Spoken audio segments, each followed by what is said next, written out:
Good morning, everyone, and welcome to the Canopy Cafe on Tuesday, June 23rd of 2020. I hope everybody is doing okay on this rainy morning.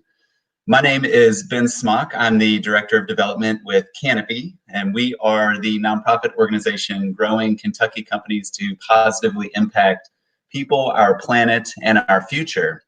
And if you've tuned into the Canopy Cafes previously, we started these to continue conversations surrounding good business with our partners, friends, and leaders in the community because we missed having these conversations in person. And since we started the cafes, we have recently pivoted to listen and respond to our community as it pertains to racial justice and in support of Black communities. And, Canopy is really working. We acknowledge the deep racial inequities and inequalities that exist around us, and we are standing with those and really devoting our efforts to combat these injustices in concrete material ways. And today we have a dear friend of Canopy, a wonderful leader and all-around person, Marta Miranda-Straub. And before we bring her on, we would like to bring on Canopy's certified program specialist, Alex Page. Alex is going to update us for with the latest in good business. So I'll go ahead and bring Alex on. Hey. Good morning. Good morning. How are you, Ben? Good. I'm good. How are you doing? I'm good. Just ready for this rain to pass. I want to be able to get outside later. Yes. But, it's good that it's happening. So it always is. Yeah, rain is good. Rain is good. So tell us what's going on in the good business world. Okay, I definitely will. So one thing you guys probably already know about, and it's not directly related to good business, but it actually kind of is on the flip side, is the fact that today is election day. So though I'm sure many people have already sent in their absentee ballots or have participated in in-person absentee voting for this primary election, but if you haven't for any reason, that is going on today. And so please go try to take the time to go vote. I know it can be kind of a scary thing, especially with the pandemic going on, but just try to wear a mask, maybe go at a time of day that isn't super popular for people. So like early in the morning, we've already missed that, and like later in the day, but I'm sure it will be pretty busy all day since there's only one polling location at the Kentucky Expo Center. So I just encourage you to go exercise your right to vote, just because we really, I don't know. I think it's just an important thing to do right now, especially with everything going on. So keeping that in mind, another topic in good business news is to be able to give your employees paid time off to vote, especially during the racial justice protests that have been happening. One editor of the New York Times actually believes that this is truly a way that corporate America can give back to those movements and give employees the opportunity to use their voting power. So corporations like Levi's and Patagonia have gone as far as closing all of their stores on election day and have created a movement that over 470 businesses are a part of, like PNC, Deloitte, Glossier, and they're all participating in this thing called Time to Vote. And all these businesses have basically come out with some sort of commitment to give their hourly and salaried employees pay time off to vote. So, which is a really great step in the right direction. And so data from studies on paid time off to vote actually shows that if paid time off on election days were universal, voting would be easier, even for people who don't take direct advantage of this benefit. That's because polling places tend to be really busy, like I was talking about earlier. And if workers could vote during the typical workday instead, lines would be a lot shorter for everybody. And so, plus in November, if the pandemic is still going on, no one is going to be incentivized to wait in a long line with a lot of people to be at risk to become infected. So it's really a tenet that businesses should consider, especially if they want a fairly simple way to give back to the community as well as be supportive of their employees' decisions. Absolutely. Always thinking of ways that businesses can be forward thinking and supportive of their employees, and especially on a day like today. So everybody, you heard it here first, get out there and exercise your critically important right to vote today and do it safely. Yes. So Alex, thank you for jumping in and updating us and what the good business world is all about this morning. Yeah, no problem. And I actually have one more headline if you have time. Okay, great. Yeah. So the second one is a little bit different. But it's also a report from the New York Times talking about this new multi-billion-dollar industry, and that's virus-proofing your office. So tech, catering, and design companies have all rushed to sell employers like fever scanners and box lunches and even like office floor planning apps for social distancing. And it's so interesting because places like TrueWork, Gensler, and PricewaterhouseCooper have all come up with different technologies to sell these businesses. So with companies feeling pressed to figure out how to safely reopen the workplace, makers of everything from office furniture to like smart ventilation systems are rushing to sell them products and services that are marketed at solutions to reopening the workplace.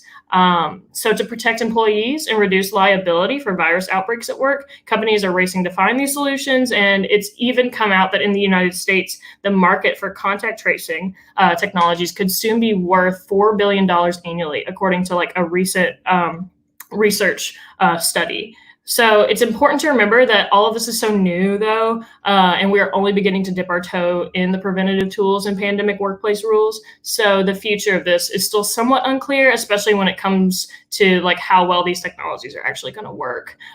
So is this a future tenet of good business, making sure your office is virus-proof using state-of-the-art technology? Even though it may be another expense for businesses, it's also possible that this will become a new norm or even like a requirement that businesses or that employees are looking for and demanding out of their future employers. Very interesting. Something to keep our eyes on, definitely. Yeah. All right. That's all I have this morning. So. Thank you for updating us, Alex, and I'll see you soon. Sounds good. See ya. Okay. Take care. All right. And as I mentioned earlier, we are so grateful to feature Marta Miranda-Straub on our show this morning. And she is a dear friend of Canopy, just all around wonderful person, multifaceted.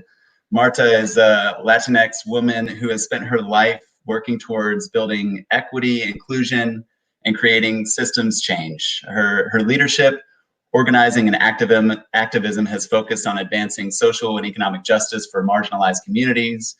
She, lives and works at the intersection of identities, ethnicity, race, gender, sexualities, and she has just done amazing work throughout her career, starting with the Center for Women and Families as the immediate past president and CEO. She's a professor of social work at Spalding University. She relaunched her consulting practice in retirement called Catapult Now.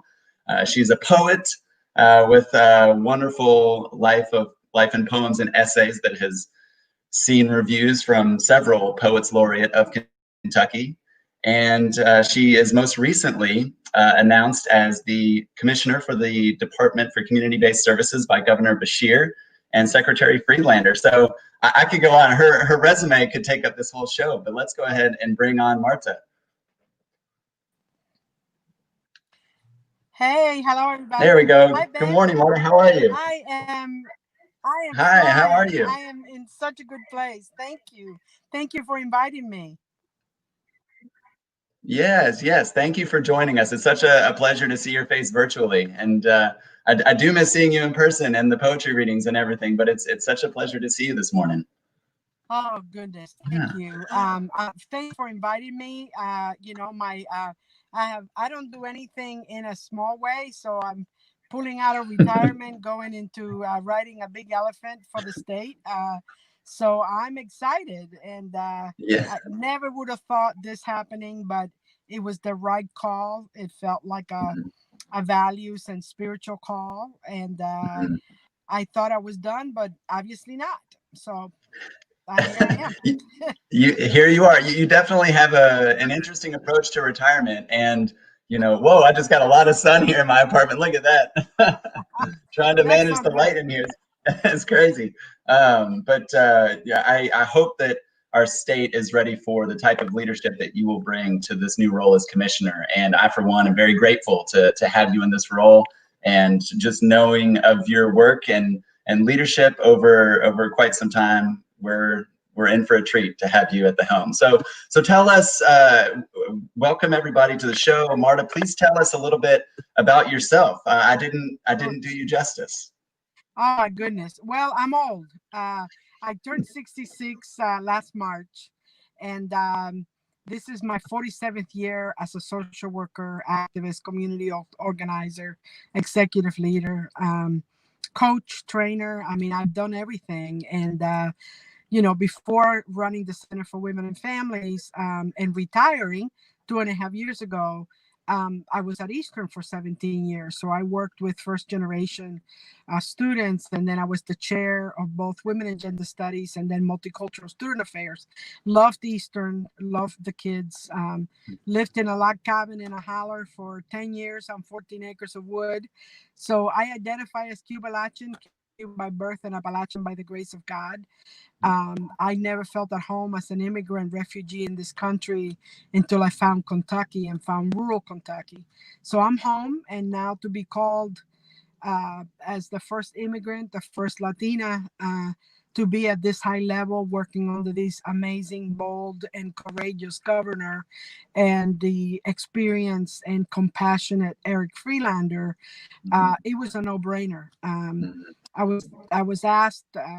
I was offered the position 4.5 months ago, and I was really happy with retirement and enjoying my consulting practice and writing and traveling, and on my way to being a beach, right? And then the world changed. We had COVID, and our governor showed us that he's a lion, which I didn't know he was. And then Eric Freelander was made a permanent secretary, and I respect and have worked with him for 10 years. So if I'm going to get out of retirement and have a boss, Eric is my guy. And I believe we've never had a governor who's really willing to be bold and challenge Kentucky to be an anti-racist state and to declare racism a public health issue. So the second time after COVID and after Black Lives Matter, and the governor saying to Black Lives Matters, not only joining them, but say, you are leading, tell us what you need in order for all of us to be successful. So I still got goosebumps when he said that. And they called on Monday, and they offered me the position, and I reconsidered, and it took me about 2 seconds to say yes. And I start July 1st. Press conference was Wednesday. I already been getting, flooded with work. And never would have dreamed that it felt really right to say no, because it felt like a good job before. Right now it feels like a spiritual and a value call, and I had to answer, and I'm energized, I'm excited. I believe that I know that I won't have to fight the secretary nor the governor to create systemic and structural change, and it's coming from the top. So my work is going to be the work. It's not going to be the resistance from folks who are above me. So I'm thrilled. I'm honored. I think it's an incredible honor. And I love Kentucky. I mean, the part in my speech that I choked up on and had to really practice at Panera right before going to the press conference. So when I talk about the resilience and the self-sufficiency of Kentuckians, and I get tearful right now. This is an amazing state, and I can't believe I get to be in this position. So very touched, very excited, proud daughter of this state. Yeah. Well, and I feel the same. I can feel the emotion coming from here, Marta. And when I saw the announcement, I could not have been happier. I could not have been more proud to know that you will be leading this important work. And I think you said it really well, that you're not going to be fighting the powers that be. You're really going to be focused on the work. And I think it's such a great nod to the leadership we do have in Frankfurt right now, and now including you. So tell us a little bit about what the first 100 days. What are you going to be working on? Well, a couple of things, several things simultaneously. So Kentucky is #1 in the country for child abuse. That is not acceptable. That is not a statistics or a place that we want to be in. So as child protection protecting vulnerable families and children. It's been my life's work, and it will be a major pillar of my first 100 days. For example, what are the systems that are keeping people, the folks working for the cabinet who are incredible, the majority of folks, from being able to be efficient and effective? And do they not have enough staff? Do they need training? Do they need support?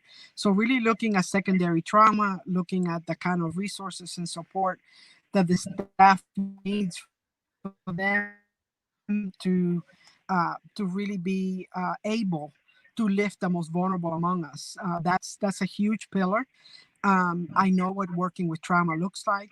I've worked in myself with trauma, started with Vietnam vets and who had PTSD at age 20 and had killed somebody in a fugue, and it wasn't even called PTSD then. So I know what trauma can do to those of us witnessing and those experiencing. So that's huge for me. And then this whole piece around racial justice and this whole piece about systems of oppression that have gotten institutionalized as best practice, barriers that do not believe people that are in need and continue to put people through hoops while they're already suffering, whether it's racism or mental illness or being impacted by substance use disorders. So I'm a systems kind of guy. I really do like really looking at structure and systems and processes. So that's the people first, then the backbones that are going to support them. And, there's some of this stuff that I hate to say it, that need a revolution, that need to be blown up. We know too much now. We've seen it. The revolution has been televised. And, I am excited to deconstruct and rebuild. And I think people, for the first time, we have a small window where that work can actually happen and happen quickly, and it must happen. We know too much to go back, and I'm excited about what's coming, about the resilience of the clients. As a result of trauma, you either get resilience or you die. And of those workers who are doing the impossible every day. So, really looking at systems, a structure, what the humans need to lift the humans that are in their care, and really look at inequity and, disparities and kind of racist and white supremacist practices that we have institutionalized as best practice. Right. Absolutely. And that's well said, Marta. And, since Canopy has started working over the last few weeks in support, very intentionally in support of racial justice, we have taken a stance, and similar to what you said. And so what we'll say is that good business, which is a tenet of Canopy, which is what we're all about, good business is anti-racist. And so that's what we're working on. And that's what we're building through the 27 campaign and fund, which is composed of two legs, essentially. And the first of which is recruiting Kentucky companies to take multiple steps in acknowledgement and in support of racial justice. And the first thing is, acknowledging the problem, acknowledging that racism exists and is a problem, and articulating your public stance that you are in support of justice and you are in support of our Black communities and employees. Also, we're guiding businesses to examine their internal policies and procedures in an effort to make a more fair and equitable culture internally. And then, donating to a fund which will in turn be allocated to Black-owned businesses in Louisville and throughout Kentucky, and entrepreneurs as well. And so, as we're recruiting businesses to come on board and take action, we're also offering educational content that's called the 27 Days of Learning, that's dedicated to diversity, equity, and inclusion learning moments for Kentucky businesses and really anybody that wants to learn more about how they can become more diverse, equitable, and inclusive. And it's work that we've seen tremendous success with thus far, and we're proud to have 20 partners on board and over $36,000 in this fund. What I wanted to ask you is specifically related to our learning moments this week, our our learning topics are centered around culture and governance, and culture as it pertains to racial justice and equitable practices within the workplace. So putting on your consulting hat, how do you help organizations, how do you help leaders deal with racial trauma at work? Sure.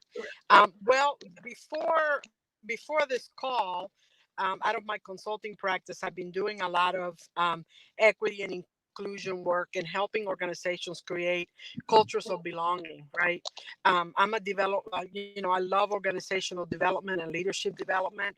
So when I left the center, I decided I did not want to oversee clinical work or do any therapy or any of that. And I just wanted to work with teams and organizations. So I've been working very diligently over the last year with Metro United Way and with Stoll, Keenan, and Agden. I always like to have a for-profit and a non-profit that I work with. And they were ready as a result of the work they had done.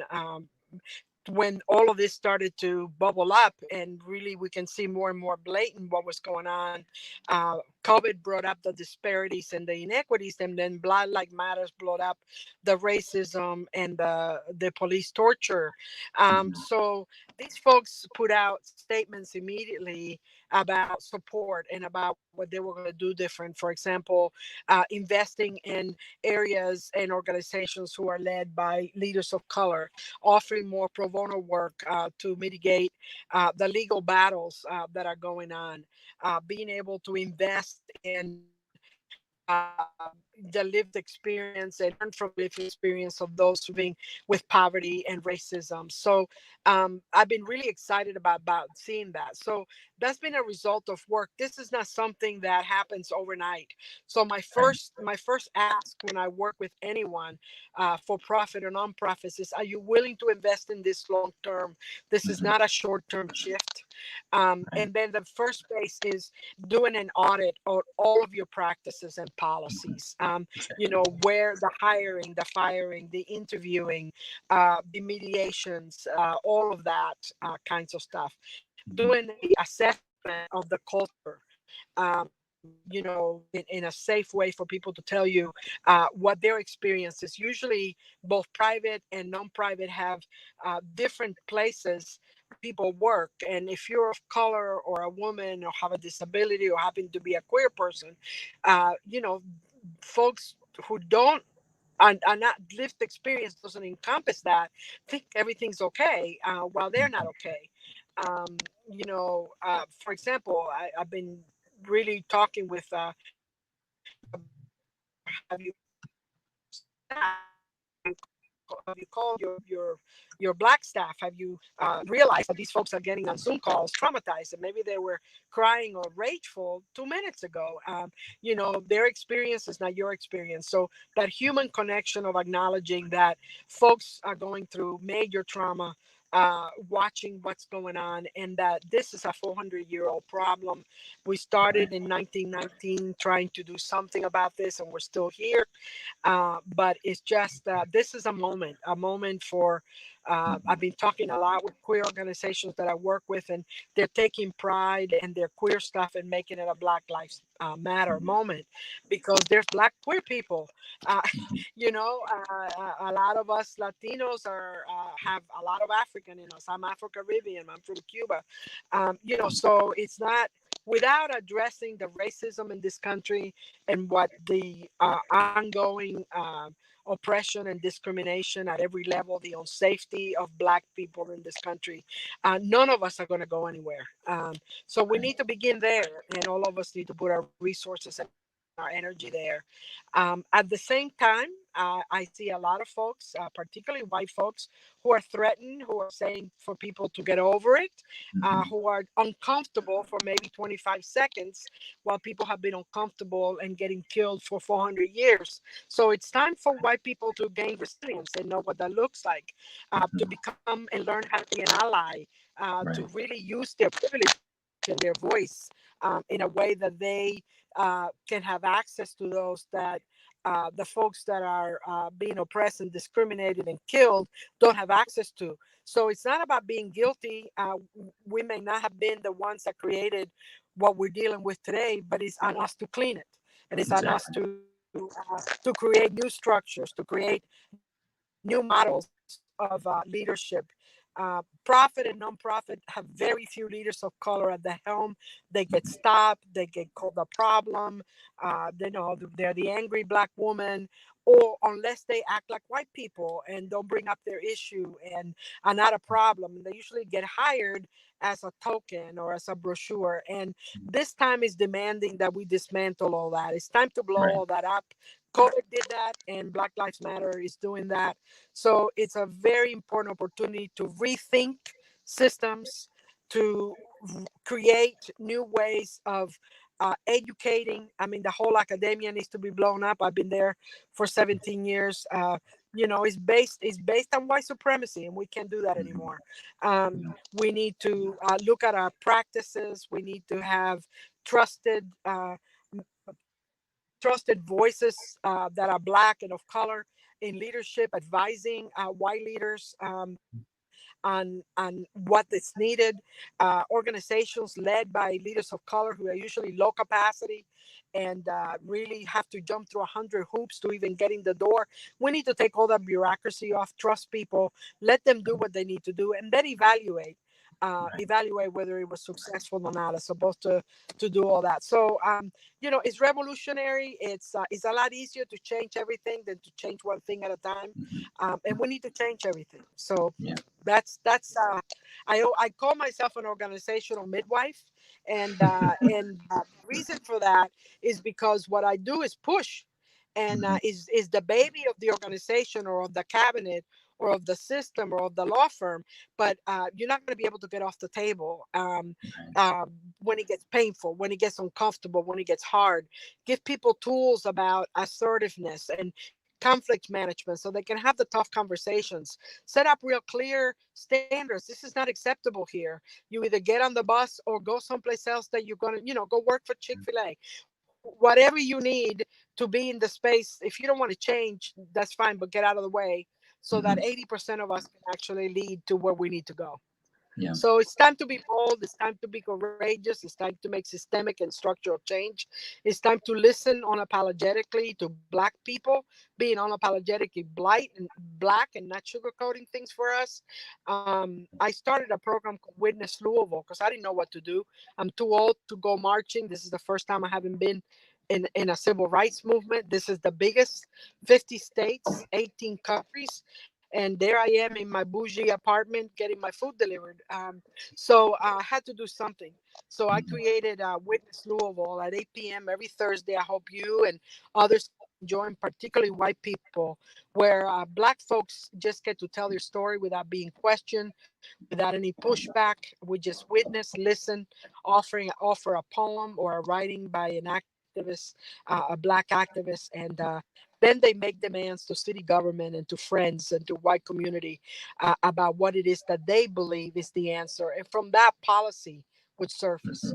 So that has been feeding me, and it's a way to teach, and it's a way to not feel guilty, but also not to be unapologetic Black and ask for 100% of what Black folks need, and for the rest of us to listen and do everything we can to make it happen. Yeah, thank you for that incredible insight, Marta. And so it's Witness Louisville Thursday evenings at 8 p.m. 8 p.m. You just go on Facebook and type in Witness Louisville Facebook group. It's open, and then you can listen to the stories. I have witnesses that are in the panel, and what they do is just introduce the person, hold sacred space while they tell their story, and then offer them a gift of words and images and poem for their courage. And that's it. We don't get to argue about it. We don't get to process it. We don't get to defend it. We just get to hear, value it, respect it, believe it, and learn from it. Yeah. Well, that's wonderful. And, we have listeners tuned in right now. I see Yvette is posting on the live feed here. And so anybody who's tuning in right now can access Witness Louisville by clicking on the link that Yvette has shared with us. Hi, Yvette, by the way, nice to see you virtually. And we'll also share this content out with our audience after we finish up this live stream. So we'll make sure that we offer this opportunity for people to tune in. And it so directly aligns with Canopy's work in Yes. continuing, justice work in perpetuity. So our campaign right now is dedicated to a 27-day time period. Obviously, we will not solve racial injustice and racism that has existed for 400 plus years in 27 days. And so these opportunities are incredibly important as we continue our work. And we are very glad to have leaders like you leading important work in various capacities. So Marta, we're about at the end of our time here, and before we, I know. Well, we'll stay on the stream. Stay on the stream so you can chat with Ben Lee and myself after the show. I will. But before we part ways, you've had a lot of wonderful insights and a lot of forward thinking in regards to your new role as commissioner. I want to offer you the opportunity for closing comments to our audience and calls to action. If you have places in addition to Witness Louisville that you'd like to direct folks, please mention, and the final words are yours. Yeah, I think what I like to do is ask people to do what a lot of us have been doing for 40, 50 years, which start groups, start book study groups, start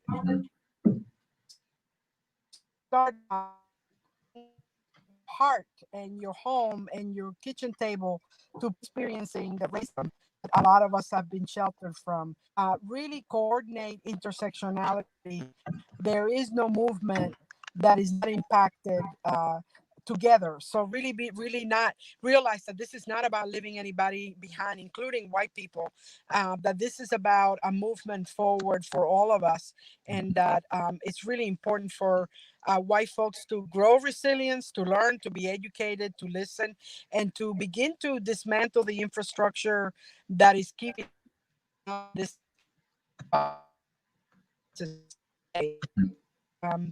I think poetry is what feeds my soul. For everybody else, find the place that you get fed.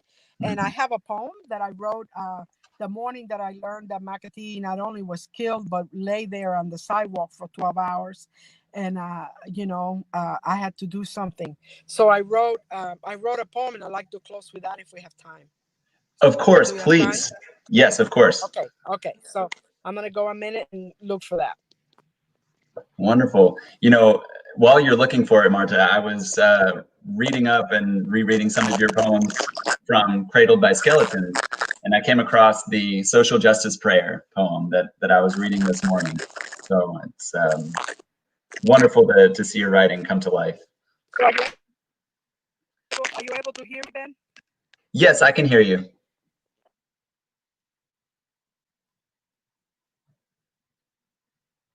Oh, we might have lost you. Let's see here.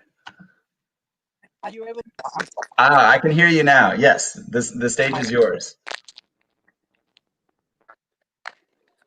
Okay, so here's the poem that I wrote, morning, June 1st, Louisville, Kentucky.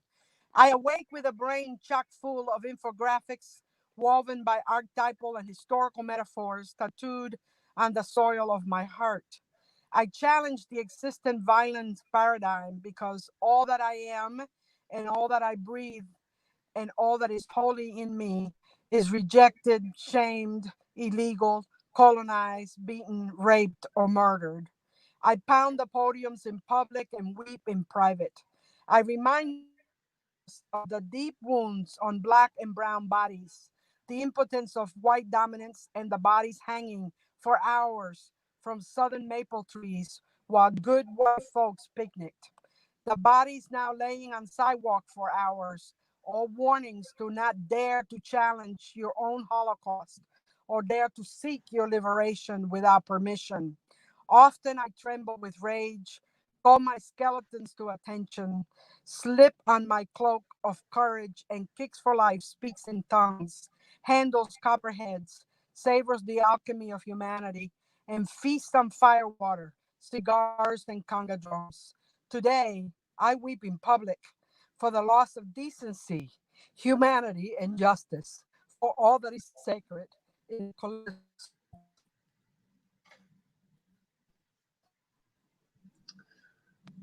Marta, that was wonderful. Thank you. Thank you for sharing this poem with us. And for your time this morning and for the person that you are. We love you at Canopy, and we are so proud to have you as Kentucky's newest commissioner, and can't wait to see the work that you will accomplish. I love Canopy and what you're doing by humanizing business and by really bringing businesses that are willing to that next for justice in Kentucky. And in any way, you have a friend always, personally and professionally. So let me know how I can support your work as well. Thank you, Marta. Well, we'll part ways here, and I'll catch you on the backstage with Mr. Soli here in just a minute. I'll close out the show and see you in just a second. So everyone, clearly Marta has a wealth of experience and knowledge, not only as a poet and professor and consultant as it pertains to diversity, equity, and inclusion within the workplace, but now really stepping up into an incredibly important leadership role for the state of Kentucky. And please check out her work, follow her and the work that she will be doing with the Commonwealth. And you can learn more about the Witness Louisville's Thursdays at 8 p.m. There's a link in the Facebook comments below to check that out. Please do. And you can learn more about Marta at catapultingnow.com. Before part ways here, Canopy is still in the midst of our 27 campaign and fund. And as I mentioned earlier, we are proud of our 20 partners that have come on board, participating businesses, to take action and to support the 27 fund. And we are calling on businesses and individuals to get involved. So if you are a business owner, if you are an individual that believes that good business is anti-racist, please go to canopyky.org, sign up, learn more, reach out to me directly. My website or my email is listed on that website, and I'm happy to answer any questions and to help bring you along and joining us in this fight in support of racial justice. Lastly, we have new t-shirts that are available for sale, that 2 versions that say good business is anti-racist, and we will be creating a link on our website, and our good friends at Print My Threads and Kyle Robinson have created these shirts for us, and the shirts will cost $27, and $17 of each shirt sold will go directly to the 27 fund. And Print My Threads and Kyle Robinson have been super supportive of Canopy, and they're a partner in our 27 campaign. So go to canopyky.org to learn more, sign up, take action. It's very important that you do so. And again, today is election day, so please get out and vote. And thank you all for joining us this morning. Thank you to Marta for the work that you've done, the work that you will do, and the person that you are. So take care, everybody. We'll see you next time on the Canopy Cafe.